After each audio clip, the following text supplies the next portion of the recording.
So for our second problem, we are trying to find the order of magnitude estimate for the maximum driving force for diffusion at t equals 0.1 seconds.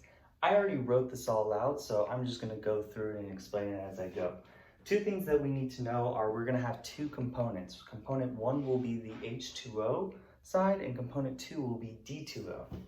Now, starting this off, we have the equation for the driving force. And we have it all written up here, which right here we can see that the molar diffusive flux and the molar fraction actually cancel out up here and equal 0. And since the numerator is 0, this whole side becomes 0. So we only have to worry about this right side. Right over here we have the molar diffusive flux of component 1 is times the mole fraction of component 2 minus the molar diffusive flux of component 2 times the mole fraction of component 1, all over the total concentration, the total molar concentration, times the Stefan-Maxwell diffusivity of components 1 and 2. Now, this is a lot to take down. We're going to have to break this apart a bit. So let's start off by solving for the total molar concentration. We can have it right here with this equation that the total molar concentration equals the sum of all the individual concentrations.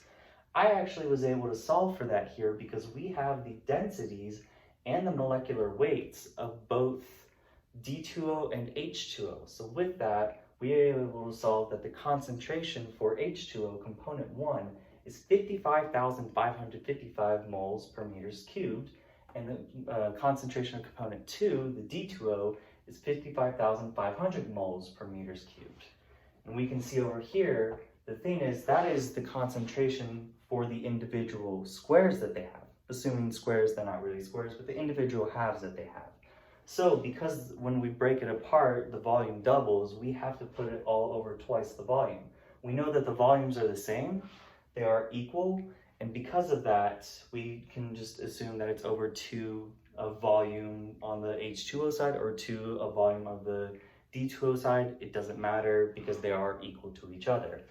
Now with that, we have right here 55,555 over 2 meters cubed plus 55,500 over 2 meters cubed, and we get that the total molar concentration is 55,527.5 moles over meters cubed. So now we have the total concentration, which is great. That's one part of what we need to solve for.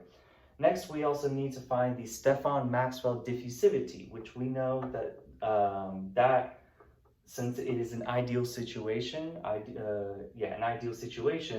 we can actually say that the magnitude of that is 10 to the negative 9th meters squared over seconds.